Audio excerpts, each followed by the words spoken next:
But Traore and Burkina Faso, as whether it's their gold reserves, that is all those proceeds are just in exchange to protect the junta regime. It must be said that all the gold mines are currently on our agenda because for gold, we do know how to exploit it. And that's what I was saying. I don't understand why we know how to exploit gold, and yet we should let multinationals come and exploit our gold. So in this sense, I said that there are permits that we are in the process of withdrawing and that we will do it ourselves. In the gold mine, to be part of these mines that we intend to exploit. APEC, if you see APEC started in the southwest area with its first mine, we will also continue as they gain momentum to give them permits so that they can exploit themselves. The other company, and SOPAMIB, currently also operational. It goes through SOPAMIB that we have thus paid for the two mines, Bangu and Wayan. Other mines will therefore be part of SOPAMIB's assets to also allow them to exploit these industrial mines. They therefore can be well included. All right, Clément Jigemde returns. When will the salary restructuring take place so that every Burkinabe can live with dignity? It's also the question of the Kasum Damre in Boromo. Social inequalities.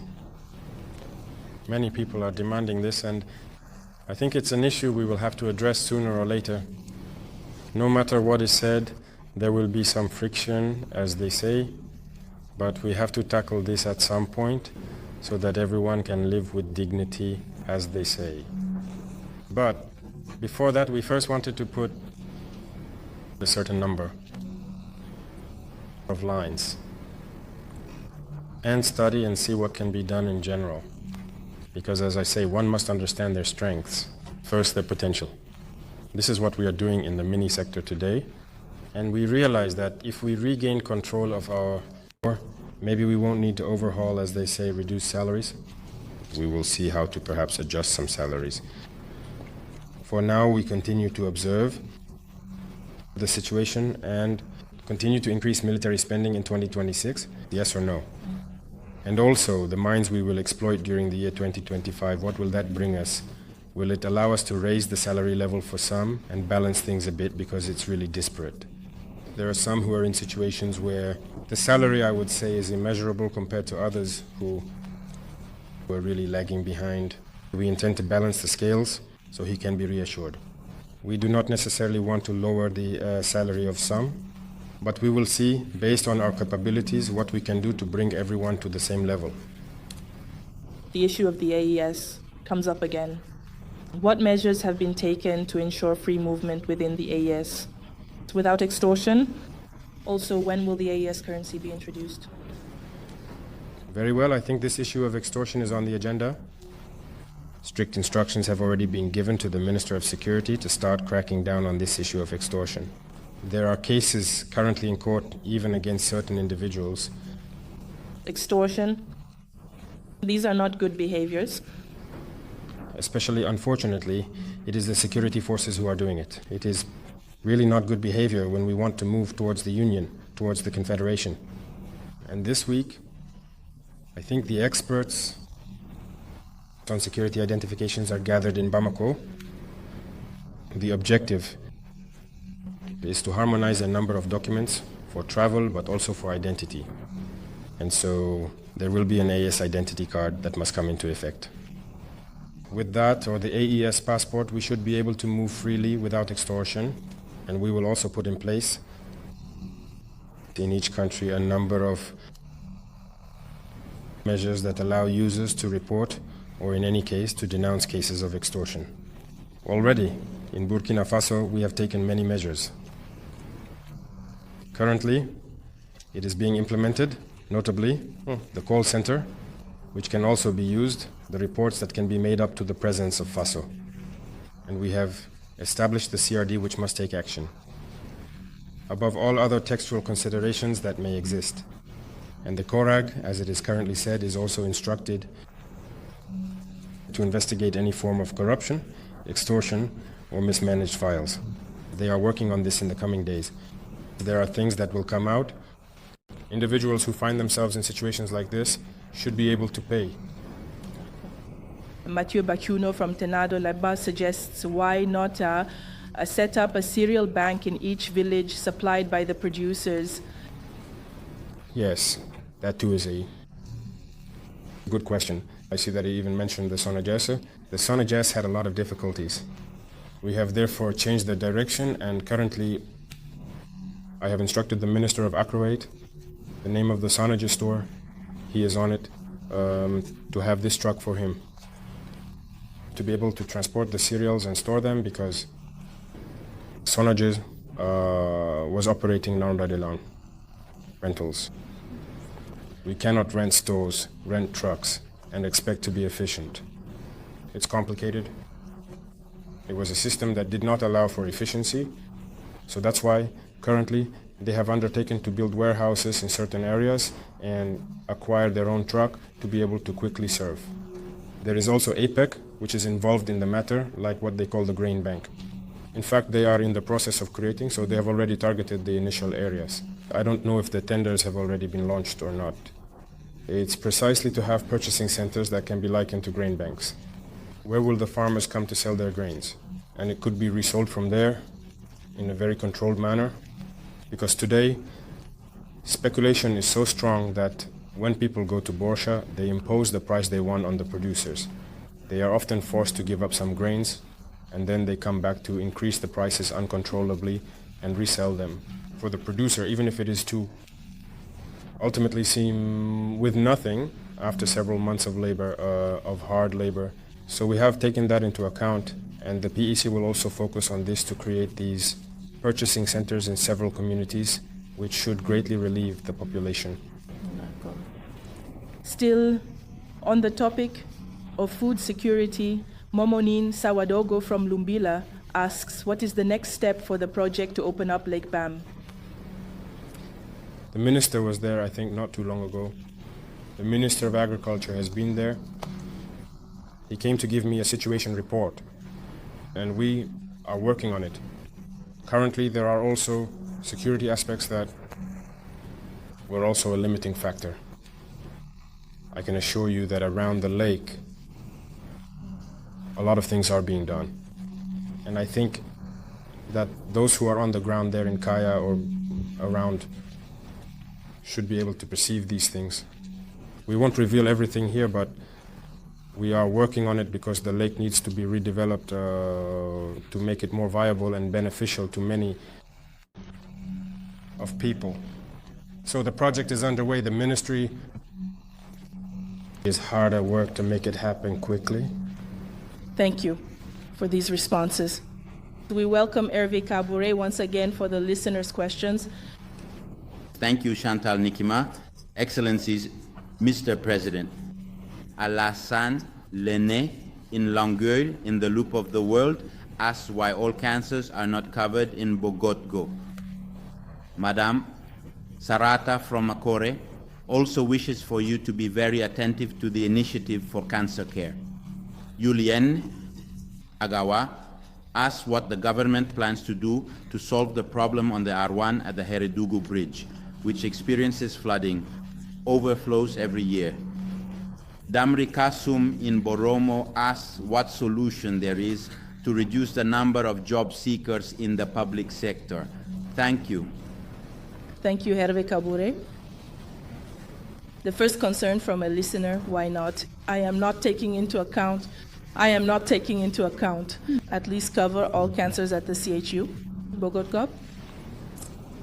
All right, I will once again go over some parameters. We have a program, we have objectives. And as I was saying about the education sector, the goal is for education to be free in Burkina Faso. We cannot say exactly how long it will take. As I say, we assess our potentials, we try to do certain things ourselves, and we hope to be able to achieve it. Health is the same thing. There are certain words that we are already trying to address. If you recently saw the mobile clinics for breast cancer to go for a mammogram and all, women spend a lot of money. It's not even accessible to everyone. Today, we can thank God in many regions it's free. The center that treats cancer, it's the only one currently available. The second one is being completed in Bogo. So the capacity to accommodate already does not allow everyone to come. Secondly, we evaluate. Before it was closed, we came and we opened the center, restored it, it's operational. But if we say we can take all cancers for free, that would be a lie. We won't be able to. For now, we won't be able to. That's why we have chosen children's cancers at least up to 15 years old. So women's cancer, like cervical cancer, breast cancer, prostate cancer. But for now, we cannot take all cancers into account. If we say it, people will flock, the service won't be able to handle it, and we will again be told that we have taken measures and cannot provide support. So that's why we are going step by step. Gradually, many things can be very good in Burkina Faso. Julien returns with a security question. What does the government plan to do to solve the problem on National Road number 1? At the Eredogo Bridge, where it overflows every year, I think we are very concerned this year. Last year it happened, we saw it. This year it's been for long periods where the road remained blocked. In the last Council of Ministers, I told the Minister of Agriculture through the ONBA to proceed as soon as the waters recede and to make us a proposal. We want to build a very large and deep dam going up towards Ori. These are the instructions I have given, so that we have a large water reservoir there with a very big dike. And at this level, I said to see how would the new dike already, the road, maybe even a dual carriageway, because it's a natural opportunity. Where the water is stored, I was told about the potential resistance from the population settled in the area. I said, but we need to go communicate with them and make them understand that it's for their own good. If we have 1 billion cubic meters of reservoir there, it will only benefit the surrounding populations. So, we are on it. We are waiting until the water levels drop, and they will launch studies, consultations with the population, and see how we can quickly, through Onuba, build a very large dam there. Damre Kasum from Boromo asked what solution there is to reduce the number of job seekers in the public sector. What solution? It's what we are currently doing to promote other types of employment. When we encourage the creation of SMEs, the funds, we have tried to merge everything to create a single fund that should effectively support the FBDS. We have revived it so that young people can undertake. That's one thing. Secondly, we are focusing on production activities, agriculture, livestock, because we import a lot and we want people to return to the land, and we will support them. Today, if you look in most areas where there are large dams, many young people have started fish farming in floating cages. I saw the images in Bobo and Samandini. It's practically an industry that has started up. In the south it has begun, and in the Somme area towards Kudugu. So we want to bring young people back to production much more. There are plenty of jobs that need to be created through agricultural production. I think it's something that wasn't valued before, but we are doing everything to bring young people back to these fundamentals. We will gather the final concerns of the listeners with you, Hervé Kabore. Excellencies, Mr. President, Awa Coulibaly from Bekwi in the Loop of the World says, several major projects have been announced, particularly in front of the RAI, the National Nuclear Energy Agency of Burkina Faso, and many others. Can you give us details on the progress of these projects? Nikima Emmanuel from Gogo in the South Center asks, food is expensive. What is being done to reduce the price and relieve the population? Angeline Bago from Leo asks, the bill on the change of flow was withdrawn from the ALT. What is preventing the process from proceeding? Mark Bago. He is a geography student at Kukuldi. He asks, when will the end of corruption in Burkina be? Thank you. Thank you, Hervé, for these questions. Mr. President, we receive many questions from listeners. Our Gulbali from Bekwi would like to have details about projects such as Fasorai. Yes, there are many projects that have been initiated and many more projects that are yet to come. Fasorai started from an observation. We want to build rails because the existing rails are not modern at all. That's why you have old locomotives. These are not rails that meet current international standards in reality. So we want to have rails that meet the standards to have modern trains. This led us to explore a bit around the world to create rail lines. But we realized that the cost is very, very, very high. The last file I saw, the kilometers of rails were costing us between 17 and 18 million euros. So more than 10 billion. To build 300 kilometers of rail, you are looking at more than 3,000 billion. So we decided, instead of doing that, to go into debt.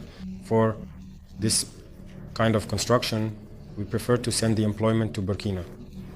So setting up the factory that directly produces the rails and lays the rails, it will be Burkinabe people who will be employed there. So that's what leads us to prospect them, and it's on the right track. We are currently at this current moment making the contract with partners who also want to support us with these to set it up and produce our rails. Then we will be able to serve many areas in the country. When will corruption end in Burkina Faso? It's a concern of Mark Barra. Bago, a student at Kukul, did the end of corruption. If we say that corruption can end completely, it's a lie. But we are working to drastically reduce corruption. If we hadn't already reached a certain level, we wouldn't be able to manage. Many people have already said from the beginning that we can't pay salaries. We wouldn't be able to do it if we couldn't do that. But we are here, we are paying salaries. There are no additional resources, there's nothing. This means that management has changed, and we will continue to tighten, to crack down. And as I was saying, the Korak will soon release files. There are very big corruption cases. And when we get into these prosecutions, I think it will cool things down a bit. The temperature of corruption. Angelina Yago from Leo says this, the bills, including the currency change, have been withdrawn from the ALT.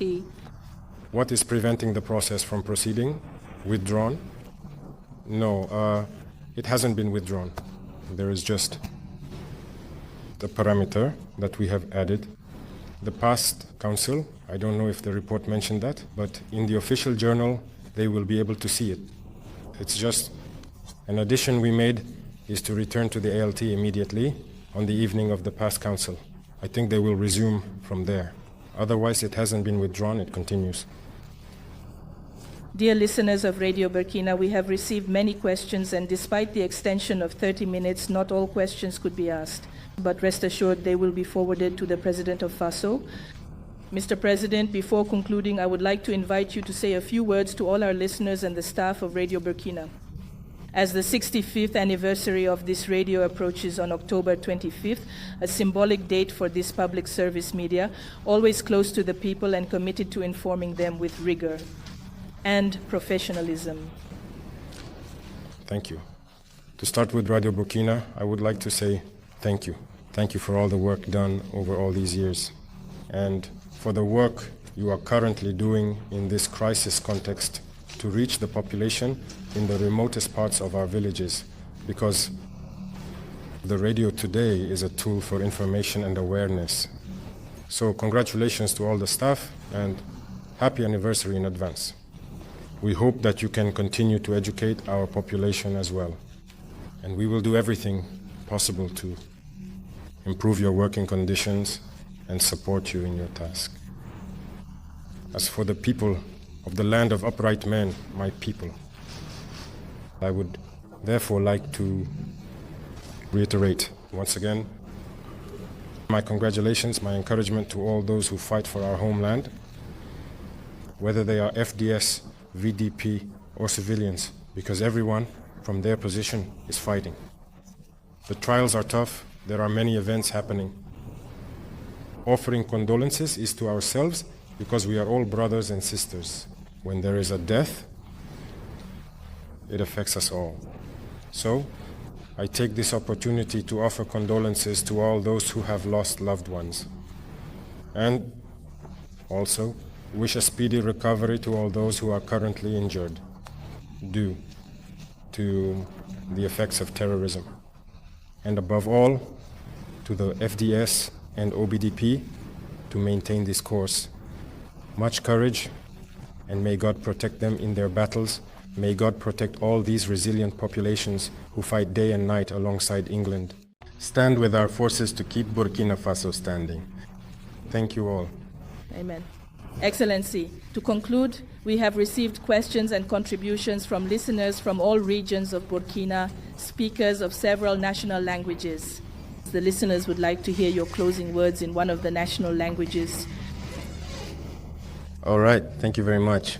I might perhaps answer some questions in a national language. Even if my Diula or my More might not be very fluent, as they say, I have resumed classes with the Menapelen to learn properly. The real Diula, the real More languages are spoken by many people and are integral to the cultural fabric of the region. In any case, to a student, we repeatedly emphasize the importance of understanding these languages at the Federal University, where diverse cultures meet and exchange ideas. At the reception of the BM, at the reception of a friend Noel, and yesterday, Saturday, if we could finally Barca Barcuna, nothing left from the barracks and we just have to obey Dava left Burkina, here is your survey, and so for the Neba Fair Baraka, Barakunar East. Thank you all for the support. Thank you. We thus come to the end of this special live broadcast. Thank you to the President of FASO, Captain Ibrahim Traore, for taking the time to answer the various questions and concerns raised during this broadcast. At the end of these 2 years of transition, the ship Burkina Faso continues to sail in tumultuous waters, certainly, but with a clear direction. If the ocean remains unpredictable, Captain Ibrahim Traore and his crew are determined to stay the course, committed to steering the country towards safer shores. Thank you, Excellent, for this moment of exchange with the people live on Radio Burkina's airwaves. Thank you to your loyal listeners for your active participation and pertinent questions. Thanks also to UNALFA and the partner radios that broadcasted this program. Dear listeners, continue to stay informed and engaged, to contribute each at their own level to the building of our beloved homeland. Long live Burkina Faso.